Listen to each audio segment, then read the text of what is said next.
ಹಿರಿಯರಾಗಿರ್ತಕ್ಕಂತಹ ಉದಯನುಂಡಿ ಶ್ರೀರಾವರು ಆಗಮಿಸಿದರೆ ಅವರು ಕೂಡ ಶರಣಾರ್ಥಿ ಸಮರ್ಪಿಸಿ ಹಾಗೂ ಪಕ್ಕದ ಗ್ರಾಮದ ಸೋಮೇಶ್ವರ ಶ್ರೀ ಗುರುಮಲ್ಲೇಶ್ವರ ದಾಸೋಮಠದಲ್ಲಿರ್ತಕ್ಕಂತಹ ಗುರುಸ್ವಾಮಿಗಳು ಕೂಡ ನಮ್ಮ ಮೇಲೆ ಬಹಳ ಪ್ರೀತಿ ವಿಶ್ವಾಸ ಒಂದು ಗೌರವವನ್ನು ಇಟ್ಟಿರ್ತಕ್ಕಂಥ ಅವರು ಕೂಡ ಈ ಕಾರ್ಯಕ್ರಮದಲ್ಲಿ ಭಾಗವಹಿಸಿ ನಮಗೆ ಗೌರವಿಸಿ ನಮಗೆ ಸಂತೋಷವನ್ನು ಉಂಟು ಮಾಡಿದ್ದಾರೆ. ಅವರು ಕೂಡ ನನ್ನ ಶರಣಾರ್ಥಿಯನ್ನು ಸಮರ್ಪಿಸಿ ಮತ್ತು ಇನ್ನೊಬ್ಬರು ಶ್ರೀಗಳಾಗಿರ್ತಕ್ಕಂಥ ಬಸವಲಿಂಗ ಶ್ರೀಗಳಾಗಿರ್ತಕ್ಕಂತಹ ಬಸವರಾಜ ಮಹಾಸ್ವಾಮಿಗಳು ಕೂಡ ನಮ್ಮ ಮೇಲೆ ಪ್ರೀತಿ ವಿಶ್ವಾಸ ಗೌರವಗಳಿಗೆ ಬಹಳ ಆತ್ಮೀಯರು ಆಗಿರ್ತಕ್ಕಂತಹ ಬಸವರಾಜ ಸ್ವಾಮಿಗಳು ಕೂಡ ನನಗೆ ಈ ಕಾರ್ಯಕ್ರಮದಲ್ಲಿ ಭಾಗವಹಿಸಿ ನಮಗೆ ಗೌರವಿಸಿ ಸಂತೋಷವನ್ನು ಉಂಟು ಮಾಡಿದ ಅವರು ಕೂಡ ನನ್ನ ಶರಣಾರ್ಥಿಗಳು ಮತ್ತು ಹಿರಿಯರಾಗಿರ್ತಕ್ಕಂತಹ ನಮ್ಮೆಲ್ಲರೂ ಕೂಡ ಮಾರ್ಗದರ್ಶಕರಾಗಿರ್ತಕ್ಕಂತಹ ಕೂರ್ನಹಳ್ಳಿ ಶ್ರೀ ಗುರುಮಲ್ಲೇಶ್ವರ ದಾಸೋಹ ಅಧ್ಯಕ್ಷರಾಗಿರ್ತಕ್ಕಂತಹ ಶ್ರೀ ಮರಿಸ್ವಾಮಿಗಳು ಕೂಡ ಅವರು ಕೂಡ ನಮ್ಮ ಶ್ರೀಮಠಕ್ಕೆ ನಮಗೆ ಬಹಳ ವಿಶ್ವಾಸ ಗೌರವವಿತ್ತು. ನಮಗೂ ಕೂಡ ಅವರ ಒಂದು ಆಶೀರ್ವಾದವನ್ನು ನೀಡಿದ್ದಾರೆ. ಅವರು ಕೂಡ ನನ್ನ ಶರಣಾರ್ಥಿಗೆ ಸಮರ್ಪಿಸಿ ಮತ್ತು ಏಟಗಳಿ ಗ್ರಾಮದ ಶ್ರೀ ಮೂರ್ತಿ ಸ್ವಾಮಿಗಳು ನಮ್ಮ ಒಂದು ಪ್ರೀತಿ ವಿಶ್ವಾಸಕ್ಕೆ ಗೌರವ ನೀಡಿದ್ದಾರೆ. ಅವರು ಕೂಡ ನನ್ನ ಶರಣಾರ್ಥಿಗಳನ್ನು ಸಮರ್ಪಿಸಿ ಹಾಗೂ ಸಿಂಧುವಳ್ಳಿ ಗ್ರಾಮದ ಶಿವಕುಮಾರ ಮಹಾಸ್ವಾಮಿ ಅವರು ಕೂಡ ನಮ್ಮ ಮೇಲೆ ಬಹಳ ಆತ್ಮೀಯರು. ಯಾವುದೇ ಕಾರ್ಯಕ್ರಮಗಳಲ್ಲಿ ಆದರೂ ಕೂಡ ನಮ್ಮ ಶ್ರೀಮಠಕ್ಕೆ ಬಂದು ಆಗಮಿಸಿ ಕಾರ್ಯಕ್ರಮವನ್ನು ಯಶಸ್ವಿಗೊಳಿಸಿದ್ದಾರೆ ಮತ್ತು ನಮಗೆ ತುಂಬಾ ವಿಶ್ವಾಸವಿಟ್ಟು ನಮಗೆ ಗೌರವಿಸಿದ್ದಾರೆ. ಅವರು ಕೂಡ ನಮ್ಮ ಶರಣಾರ್ಥಿಯನ್ನು ಸಮರ್ಪಿಸಿ ಹಾಗೂ ಎಪ್ಪೆದ ಶ್ರೀಗಳಾದಂತಹ ಬಸವರಾಜ ಸ್ವಾಮಿಗಳು ಕೂಡ ನನ್ನ ಶರಣಾರ್ಥಿಗಳನ್ನು ಸಮರ್ಪಿಸಿ ಮತ್ತು ಉಳಿಗಾಲದ ಶ್ರೀಗಳು ಅವರು ಕೂಡ ನಮಗೆ ಮತ್ತೆ ದೂರವಾಣಿ ಮೂಲಕ ನಮ್ಮ ಆರೋಗ್ಯವನ್ನ ಮತ್ತು ನಮ್ಮ ಶ್ರೀಮಠದ ಕಾರ್ಯಚಟುವಟಿಕೆಗಳನ್ನ ದೂರವಾಣಿ ಮೂಲಕ ವಿಚಾರಿಸಿದರೆ ಮತ್ತು ತುಂಬಾ ವಿಶ್ವಾಸ ಗೌರವ ನೀಡಿದ್ದಾರೆ. ಅವರು ಕೂಡ ನನ್ನ ಶರಣಾರ್ಥಿಗಳನ್ನು ಸಮರ್ಪಿಸಿ ಹಾಗೂ ಸೋಮಶೇಖರ ಸ್ವಾಮಿಗಳವರು ಅಂತಂದ್ರೆ ಅವರು ನಮಗೆ ಆರೋಗ್ಯ ಗೊತ್ತಾಗಿದ್ದಂಗೆ ಒಂದು 5-6 ವರ್ಷದಲ್ಲಿ ಕೈ ಡ್ಯಾಮೇಜ್ ಆಗಿದ್ದ ಸಂದರ್ಭದಲ್ಲಿ ನಿಮ್ಗೆ ಎಷ್ಟೇನೋ ಖರ್ಚಾಗಿರ್ಬೇಕಂದ್ರಿ ಯೋಚನೆ ಮಾಡಿ ಅಂತೇಳಿ ಕಣ್ಣೀರಿದ್ದಂಥ ಸಂದರ್ಭದಲ್ಲಿ ಇವತ್ತು ನಮ್ಗೆ ಕೂಡ ಅವರು ತುಂಬಾ ಧೈರ್ಯವನ್ನು ಕೊಡ್ತಕ್ಕಂಥವ್ರು. ಅವರು ನಮ್ಮೆಲ್ಲರಿಗೂ ಸುತ್ತಮುತ್ತ ಮಠದವರಿಗೆಲ್ಲರೂ ಕೂಡ ಮಾರ್ಗದರ್ಶಕರು ಮತ್ತು ಸಂತೋಷವನ್ನು ಮಾತನಾಡ್ತಕ್ಕಂಥದ್ದು ಪ್ರೀತಿ ವಿಶ್ವಾಸವುಳ್ಳವರು. ಏನೇ ಕಾರ್ಯಕ್ರಮದಲ್ಲಿ ಧೈರ್ಯ ಕೊಡ್ತಾರೆ, ಏನೇ ಸಮಸ್ಯೆಗಳಾದ್ರೂ ಕೂಡ ಅವರಿಗೆ ನಾವು ಹಂಚಿಕೊಳ್ತೀವಿ. ಅವರು ಶಿವರಾತ್ರೀಶ್ವರ ಧಾರ್ಮಿಕ ರೀತಿಯಲ್ಲಿ ಒಂದು ಲಿಂಗಾಡೆ ಮತ್ತು ಎಲ್ಲ ಧಾರ್ಮಿಕ ಪ್ರವಚನಗಳು ಇರ್ತಕ್ಕಂಥದ್ದು ನಮ್ಮ ಮಠದಲ್ಲಿ ಶ್ರಾವಣಮಾಸ ಕಾರ್ಯಕ್ರಮಗಳನ್ನು ಮಾಡಿದ್ರು ಕೂಡ ಅವರು ಅವರ ಪ್ರವಚನವನ್ನು ಕೇಳಿದಿರಿ. ಅವರು ತಮ್ಮ ವಿಶ್ವಾಸವನ್ನು ಇಟ್ಟು ಈ ಕಾರ್ಯಕ್ರಮದಲ್ಲಿ ತಮ್ಮ ಕವನದ ಮೂಲಕ ನಮಗೆ ಸಂತೋಷವನ್ನು ಉಂಟು ಮಾಡಿ ಅವರಿಂದ ಗೌರವ ಸಮರ್ಪಣೆ ಮಾಡಿ ಸಂತೋಷವನ್ನು ಉಂಟು ಮಾಡಿ ಅವರು ಕೂಡ ನನ್ನ ಶರಣಾರ್ಥಿಗಳನ್ನು ಸಮರ್ಪಿಸಿ ಇಲ್ಲಿ ನೆರವೇರ್ತಕ್ಕಂತಹ ಹಲವು ಜನಮೂರ್ತಿಗಳು ಎಲ್ಲರೂ ಕೂಡ ನನ್ನ ಶರಣಾರ್ಥಿಗಳನ್ನು ಸಮರ್ಪಿಸಿ ಈಗಾಗಲೇ ವೇಳೆಯಾಗಿದೆ, ಪ್ರಸಾದಕ್ಕೆ ತೊಂದರೆ ಆಗುತ್ತೆ ಮತ್ತು ಯಾಕಂದ್ರೆ 10 ಗಂಟೆ ಮೇಲೆ ಆದ ಬರವಳಿ ಗ್ರಾಮಕ್ಕೆ ತೊಂದರೆ ಆಗುತ್ತೆ ಅಂತೇಳಿ ಸಂಕ್ಷಿಪ್ತವಾಗಿ ಮಾತನಾಡಬೇಕು. ಯಾಕಂದ್ರೆ ಮಾತನಾಡಿದ್ರೆ ಕಾಲಾವಕಾಶ ಸಾರೋದಿಲ್ಲ. ಯಾಕೆಂದ್ರೆ ನನಗೆ ಹುಟ್ಟುಹಬ್ಬದ ಅವಶ್ಯಕತೆ ಇರಲಿಲ್ಲ, ನಮಗೆ ಫೋನೇ ಇರಲಿಲ್ಲ, ಫೋನ್ ಯೂಸ್ ಮಾಡದೆ ಗೊತ್ತಿರಲಿಲ್ಲ. ನಿಮಗೆ ದಂಡಿಕರ ಶ್ರೀಗಳು ಯಾಕೆ ಸಿದ್ದೇಶ್ವರ ಸ್ವಾಮಿಗಳು ನೋಡಿ ನೆನಪು ಬರುತ್ತೆ. ಈಗ ಅಲ್ಲಿ ಸುತ್ತೂರು ಶಿವರಾತ್ರೀಶ್ವರ ಕ್ಷೇತ್ರದಲ್ಲಿ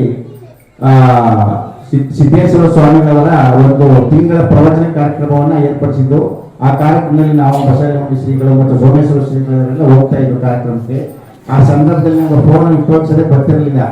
ದಂಡಿಕೆರೆ ಶ್ರೀಗಳವರು ಫೋನ್ ಇಟ್ಕೊಳ್ರಿ ಈ ಯಾವ ಸಂದರ್ಭಗಳು ಇದನ್ನೆಲ್ಲ ತಿಳಿಸಕ್ಕಾಗತ್ತೆ ಕಾರ್ಯಕ್ರಮಗಳು ಬರಬೇಕಾದ್ರೆ ಇಲ್ಲ ಬುದ್ಧಿ ನಾವು ಫೋನ್ ಯೂಸ್ ಮಾಡೋದೇ ಬರಲ್ಲ, ಬ್ಯಾಟಿ ಬುದ್ಧಿ ಅಂತ ಇಲ್ಲ ಅಂತ ನಾನು ಫೋನ್ ಕೊಡ್ತೀನಿ ತಗೊಳ್ಳಿ ಅಂತೇಳಿ ಅವ್ರು ಕೊಟ್ಟ ನಂಬರು 75 ನಂಬರು ಅವರ ಒಂದು ದೂರವಾಣಿಗೆ ಒಂದು ನಂಬರ್ನ ನಾವು ಇಟ್ಕೊಂಡು ಇವತ್ತು ಕೂಡ ಇದು ಮಾಡಿ. ಆದರೆ ನಮ್ಗೆ ಹುಟ್ಟುಹಬ್ಬ ಇದೆ ಡೇಟೇ ಗೊತ್ತಿರಲಿಲ್ಲ. ಈಗೇನಾಯ್ತು 3 ವರ್ಷದಿಂದ ಯಾರ ವಾಟ್ಸಪ್ನಲ್ಲಿ ಹುಟ್ಟುಹಬ್ಬ ಶುಭಾಶಯಗಳು ಅಂತ ಆಗ್ತಿತ್ತು. ಅವರು ಇಂಥದ ಮಾರ್ಷಕಳಿ ಗ್ರಾಮದವರು TM ಮುಂಡಿ ಗ್ರಾಮದವರು ಹುಟ್ಟುಹಬ್ಬ ಸಂದರ್ಭದಲ್ಲಿ ಬಂದು ವಾಟ್ಸಪ್ ನೋಡ್ಕೊಂಡು ನಮಗೆ ಶಾಲು ಹಣ್ಣು ಬುತ್ತಿ ಇವೆಲ್ಲ ಕೊಟ್ಟು ಗೌರವಿಸ್ತಾ ಇದ್ರು. ನಮ್ಮ ಮಠಕ್ಕೆ ಬರ್ತಿರ್ತಕ್ಕಂಥ ಭಕ್ತರು ಹಿರಿಯರು ಇವಕ್ಕೆಲ್ಲ ಏನು ಬುದ್ಧಿ ಇವತ್ತು ಏನು ಬುದ್ಧಿ ಕಾರ್ಯಕ್ರಮ ಇನ್ನೇನು ಬುದ್ಧಿ ಅದು ಹೇಳಲೇಬೇಕು. ಹುಟ್ಟುಹಬ್ಬ ನಮ್ಮದು ಊರೆಲ್ಲ ತಕ್ಕ ಬಂದಿದ್ರು. ನಮ್ಗೆ ಹೇಳಲ್ವ ಅಂದ್ರು. ನಮ್ಮ ಹುಟ್ಟುಹಬ್ಬ ಕಾರ್ಯಕ್ರಮದಲ್ಲಿ ನಾವೇ ಹುಟ್ಟುಹಬ್ಬ ಬನ್ನಿ ಅಂತ ಹೇಳಕ್ಕಾಗ್ತ ಅಂಕಣ್ಣವ್ರೆ ನೋಡ್ರೆ ಹಿಂಗೆಲ್ಲ ಹೇಳಬಾರ್ದು, ಏನು ಅವ್ರು ಬಂದು ಮಾಡ್ಬೋದು ಬಿಡಿ ಅಂತೇಳಿ ಈ ಸಾರಿ ನಮ್ಮ ಹುಟ್ಟುಹಬ್ಬ ಕಾರ್ಯಕ್ರಮ ಗೊತ್ತಿರೋ ಒಂದು ವಾರದಲ್ಲಿ ಎಲ್ಲ ಅವರವರೇ ಇದಾಗಿ ನಿಮ್ಗೆ ಹುಟ್ಟುಹಬ್ಬ ಅಂತ ನಾಳಿದ್ದು ನಾವೇನು ತಿಳ್ಕೊಂಡಿದ್ವು ಅಂದರೆ ಏನೋ ಒಂದು ಶಾತಲ್ಲೂ ನನ್ನ ಬಿಟ್ಟು ಕೊಟ್ಬಿಟ್ರೆ ಈ ರೀತಿಯಲ್ಲಿ ನಾವು ತಿಳ್ಕೊಂಡಿದ್ದು. ಇಷ್ಟೊಂದು ಯುವಕರು ಮತ್ತು ಗ್ರಾಮದ ಹಿರಿಯರು ಅವರವರೇ ಲಿಂಕ್ನಲ್ಲಿ ಮುಖಾಂತರ ಮಾತಿನ ಮುಖಾಂತರ ಅಲ್ಲೇ ಗ್ರಾಮದಲ್ಲೆಲ್ಲ ಹುಟ್ಟುಹಬ್ಬ ಬಹಳ ಜೋರಾಗಿ ಮಾಡಬೇಕು, ಅಂತೇಳಿ ಮಾತುಕತೆ ಆಡ್ಕೊಂಡು ಅವ್ರವ್ರೆ ಅಕ್ಕಿ ತಂದು ಕೊಡ್ತೀವಿ, ಬೇಳೆ ತಂದು ಕೊಡ್ತೀವಿ, ನಾ ಇಂತೆ ತಂದು ಕೊಡ್ತೀವಿ, ಅದು ಮಾಡಿ ಅಂತೇಳಿ ಒಂದು ಬೃಹತ್ ಕಾರ್ಯಕ್ರಮವನ್ನು ಹಮ್ಮಿಕೊಂಡಿದ್ದಾರೆ. ಆಗ ಸ್ವಾಮೀಜಿಗಳು ಕೂಡ ಫೋನ್ ಮುಖಾಂತರ ನೀವು ಬರಬೇಕು ನಮ್ಮ ಬುದ್ಧಿ ಹೋಗ್ತಾರೆ ಅಂತ ಹೇಳಿದಾಗ ಎಲ್ಲರೂ ಕೂಡ ಅವರೆಲ್ಲರೂ ಕೂಡ ನಮ್ಮ ಮೇಲೆ ಪ್ರೀತಿ ವಿಶ್ವಾಸವನ್ನು ಇಟ್ಟು ಈ ಯಶಸ್ವಿಯಾಗಿ ಕಾರ್ಯಕ್ರಮವನ್ನು ಹಮ್ಮಿಕೊಂಡಿದ್ದೀರಿ. ಯಾಕೆ ಅಂತಂದ್ರೆ ಇನ್ನೂ ಮುಂದಿನ ಸಾಲಿಯಿಂದ ನಿಜವಾಗ್ಲೂ ಕೂಡ ಬೇರೆ ಮಾಡ್ಕೋಬೇಡಿ. ಈ ರೀತಿ ಕಾರ್ಯಕ್ರಮವನ್ನ ನಮ್ಮ ಹುಟ್ಟದ ಕಾರ್ಯಕ್ರಮವನ್ನ ಹಮ್ಮಿಕೊಳ್ಬೇಡಿ. ಮುಜುಗರ ಆಗುತ್ತೆ ನಮಗೆ. ಯಾವ ರೀತಿ ನಮ್ಮ ಮೇಲೆ ಪ್ರೀತಿ ವಿಶ್ವಾಸ ನಮ್ಮ ಮಠಕ್ಕೆ ಭಕ್ತಿ ನಿಂತಿದ್ದೀರಿ ಅದೇ ನಮ್ಗೆ ಹುಟ್ಟಹಬ್ಬ. ಇವತ್ತು ನೀವು ಯಾವ ರೀತಿ ಒಂದು ಹುಟ್ಟಹಬ್ಬವನ್ನ ಶುಭವನ್ನ ಕೋರ್ತಾ ಇದ್ದೀರಿ, 100 ವರ್ಷ ಕಾಲ ನಮ್ಮ ಮಠದಲ್ಲಿ ನಮ್ಮ ಜೊತೆಯಲ್ಲಿ ಬಾರಿ ಬದುಕಿ ಅಂತ ಯಾವ ರೀತಿ ಹಾರೈಸ್ತಿದ್ದೀರಿ ಅದೇ ರೀತಿ ನೀವು ಹಾರೈಸಿದ್ರೆ ಸಾಕು. ನಮ್ಗೆ ಪದೇ ಪದೇ ವರ್ಷ ಇಂಥ ಕಾರ್ಯಕ್ರಮವನ್ನು ಹಮ್ಮಿಕೊಳ್ಬೇಡಿ ಅಂತ ನಾನು ಕೇಳ್ಕೊಳ್ತಾ ಇದ್ದೀನಿ. ದಯವಿಟ್ಟು ಯಾರು ಅನ್ಯತಾ ಭಾವಿಸಬಾರ್ದು. ಈ ಧಾರ್ಮಿಕ ಕಾರ್ಯಕ್ರಮಗಳಲ್ಲಿ ಆರಾಧನೆ ಮಾಡ್ತಾ ಇರ್ತೀವಿ, ಶ್ರಾವಣ ಮಾಸ ಕಾರ್ಯಕ್ರಮ ಮಾಡ್ತಾ ಇದ್ದೀವಿ, ಪದೇ ಪದೇ ಕಾರ್ಯಕ್ರಮಗಳು ಹಮ್ಮಿಕೊಂಡು ನಾನು ಹೇಳಿದೆ ಯಾರನ್ನೂ ಕೇಳಬಾರ್ದು, ಯಾರಿಗೂ ತೊಂದರೆ ಕೊಡಬಾರ್ದು. ಅರ್ಥ ಕೊಡಿ, ಇತ್ತ ಕೊಡಿ, ಅದನ್ನ ಕೊಡಿ ಮಾಡ್ತೀವಿ, ನಮ್ಗೆ ಬೇಜಾರಾಗುತ್ತೆ ಅಂತ ಇಲ್ಲೇ ಬಿಟ್ಟಿದೆ. ಯಾರನ್ನೂ ಕೇಳ್ತಾ ಇಲ್ಲ, ಅವರವರೇ ಸ್ವಇಚ್ಛೆಯಿಂದ ಅವ್ರವ್ರು ಏನೇನು ಬೇಕೋ ಅವರಿಂದ ಮಾಡಿದ್ದಾರೆ ಅಂತ ಹೇಳೋರು. ಅದಕ್ಕೋಸ್ಕರ ನನಗೆ ನೋವಾಗುತ್ತೆ. ನೋವು ಅಂತಂದ್ರೆ ಬೇರೆ ಥರ ನೋವಲ್ಲ. ಪದೇ ಪದೇ ಕಾರ್ಯಕ್ರಮಗಳು ಮಾಡಿ ಭಕ್ತಾದಿಗಳಿಗೆ ತೊಂದರೆ ಮಾಡಬಾರ್ದು ಅನ್ನೋ ಒಂದು ಉದ್ದೇಶ ಅಷ್ಟೇ. ಆಮೇಲೆ ನಮ್ಗೆ ಹುಟ್ಟಪ್ಪ ಈ ರೀತಿಯಲ್ಲಿ ಆಚರಿಸ್ಕೊಳ್ಳೋಕೆ ಇಷ್ಟ ಇಲ್ಲ. ನಿಮ್ಮ ಒಂದು ಪ್ರೀತಿ ಅಭಿಮಾನ ಇರೋದ್ರಿಂದ ನಾವು ಒಪ್ಕೊಂಡು ಇವತ್ತಿನ 51ನೇ ವರ್ಷವನ್ನ ಕಾರ್ಯಕ್ರಮವನ್ನು ಆಚರಿಸ್ಕೊಳ್ತಾ ಇದ್ದೀವಿ. ಇನ್ನೆಲ್ಲರಿಗೂ ನೋವಾಗಬಾರ್ದು ಅನ್ನೋ ಉದ್ದೇಶದಿಂದ ನಾವು ಬೆಳಿಗ್ಗೆ 7:15 ನಾಗರಾಜು, ನಮ್ಮ ರಾಜು ಅವರೆಲ್ಲ ಹೋಗಿ ದೇವರ ಮಠದ ಪೂಜೆ ಶ್ರೀಗಳವರಿಗೆ ಆಶೀರ್ವಾದ ಪಡ್ಕೊಂಡು ಗತಿ ಪೂಜೆ ಮಾಡಿಸ್ಕೊಂಡು ಪೂಜೆ ಶ್ರೀಗಳವ್ರಿಗೂ ಹೇಳಿದ್ರು ಈ ರೀತಿ ಬುದ್ಧಿ ನಮ್ಮ ಬುದ್ಧಿಯವರು ಬೇಕಿಲ್ಲ ಮಾಡಬೇಡಿ ಅಂತ ಹೇಳ್ತಾ ಇದ್ರು. ಆದರೂ ಕೂಡ ನಮ್ಮ ಗ್ರಾಮದವರು ಹಮ್ಮಿಕೊಂಡಿದ್ದೀವಿ ಬುದ್ಧಿ ತಾವು ಬರಬೇಕು ಅಂದಾಗ ಇಲ್ಲೇ ಮಾಡಿದ್ದೀವಲ್ಲ ಗುರುಮಲ್ಲೇಶ್ವರ ಸನ್ನಿಧಿಯಲ್ಲೇ ಒಳ್ಳೆಯದಾಗಲಿ ನಿಮ್ಮ ಗ್ರಾಮಕ್ಕೆ, ನಿಮ್ಮ ಶ್ರೀಗಳಿಗೆ, ನಿಮ್ಮ ಮಠಕ್ಕೆ ಅಂತೇಳಿ ಆಶೀರ್ವದಿಸಿದ್ರು.